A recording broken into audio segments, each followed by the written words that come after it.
Y nosotros vamos a tener un programa muy interesante que grabamos en Buenos Aires. Aprovechamos que Gustavo Fondevila estaba en Buenos Aires porque él es argentino pero viviendo en México.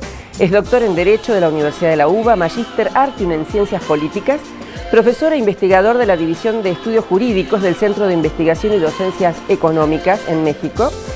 Y el tema que él aborda o que está investigando y trata es temas de seguridad pública y administración de justicia. También es investigador nacional nivel 1 del Sistema Nacional de Investigadores y está en la Comisión Nacional de Ciencia y Técnica de Alemania, de la Johannes Gutenberg Mainz. No es fácil el alemán. Y es autor de varios libros, uno de ellos Instituciones, Legalidad y Estado de Derecho en México, y de numerosos artículos en publicaciones académicas especializadas, nacionales y extranjeras. Si ustedes quieren saber más de estos temas, bueno, a lo largo del programa les vamos a ir poniendo unas páginas web donde ustedes pueden entrar en los trabajos de investigación que se están realizando.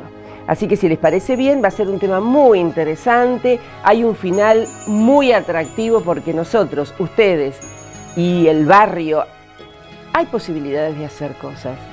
¿Vamos a la primera parte de la nota? Vos estás trabajando desde hace varios años en México sobre la seguridad pública, sí, en investigación. Pero creo que Latinoamérica, en el tema de miedo, de inseguridad, estamos un poco hermanados, ¿no? Sí, efectivamente. En toda Latinoamérica en los últimos 10 años ha habido un aumento muy importante de la cantidad de delitos y de la violencia que se emplea en esos delitos. Lo más interesante de esto no es solamente la cantidad de delitos que hay y los violentos que son, que siempre tienen mucho impacto en la gente, sino sobre todo en el miedo que provocan en los demás, es decir, en los miedos que provocan en el resto de la población. El miedo produce cosas muy particulares, produce cambios en tu conducta cotidiana, digamos, aunque no sea real. Es decir, por ejemplo, si vos tenés miedo a que te van a asaltar, por ejemplo, y vivís en un 9º piso y va a venir el hombre araña de arriba, por ejemplo, entonces pones rejas, gastás 5 o 6 mil pesos en rejas, en tu balcón lo enrejás. Y todas estas cosas, por ejemplo, gastar el dinero en las rejas, ya no poder asomarte al balcón, o vivir en una casa y comprar un perro bravo por si entra alguien, o poner electricidad en las puertas, o poner un sistema de seguridad, todo esto, o no salir de noche, por ejemplo, o no dejar que tus hijos adolescentes salgan de noche, todo esto lo provoca el aumento del delito, el aumento de la violencia y sobre todo el miedo que provoca en la gente. El miedo tiene estos efectos: provocar cambios en la conducta de la gente, aunque no sea real, es decir, aunque quizás las posibilidades de que te asalten si salís a caminar de noche no sean demasiado altas. El miedo produce que, digamos, que tu calidad de vida baje, que no te sientas segura. ¿Para qué diferencia hay entre lo real y lo que la televisión, por ejemplo, nos muestra, que es tan mediático, que está todo el mundo presentando en los noticieros permanentemente casos de robo, de asalto, ¿Cuál es la diferencia entre lo real?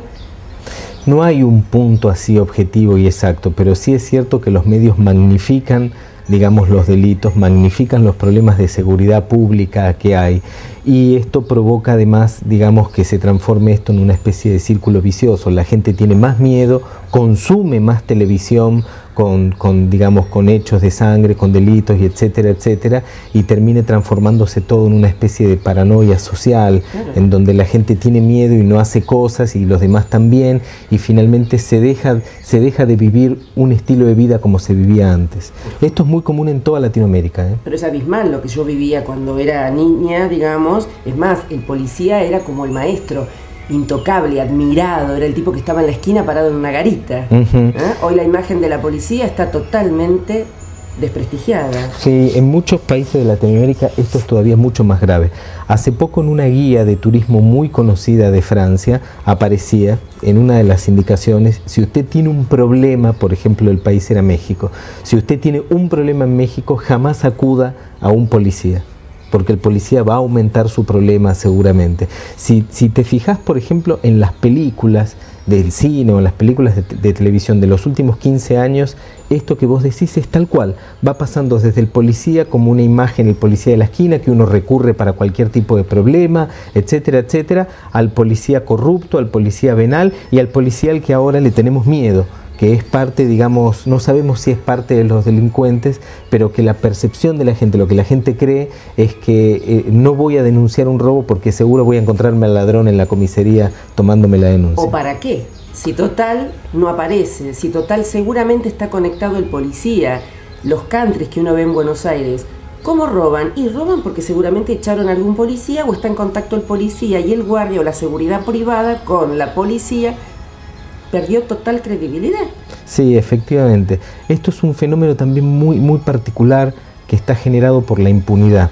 Es decir, si vos ves la cantidad de delitos que se cometen y la cantidad de delincuentes que se atrapan, la cantidad de delincuentes es tan baja que genera sensación de impunidad en la gente. ¿Es sensación o es real en la investigación? Digamos, no, hay impunidad real. Okay. Digamos, el porcentaje de delincuentes atrapados es muy bajo. Y esto provoca además en la gente que la gente sienta esa impunidad y desconfíe. La desconfianza en la policía es muy curioso, pero tiene un efecto brutal sobre la seguridad pública. Si vos no confías en la policía, no denunciás los delitos, la policía entonces no sabe qué delitos se cometen, no puede armar estrategias, por ejemplo, para combatir esos delitos, no puede hacer lo que se llama inteligencia criminal, por ejemplo, ir y preguntar aquí se desarman autos, no se desarman autos, etcétera, etcétera. Por ejemplo, en el caso de un desarmadero, no puede hacer mapas delictivos, mapas de dónde se cometen los delitos, a qué hora, etcétera, etcétera, etcétera. La desconfianza provoca la desconfianza en la policía y no es un fenómeno, digamos, del que haya que culpar a la gente. La desconfianza en la policía y en las autoridades en general provoca unos efectos terribles en esta sensación de inseguridad que todos sentimos.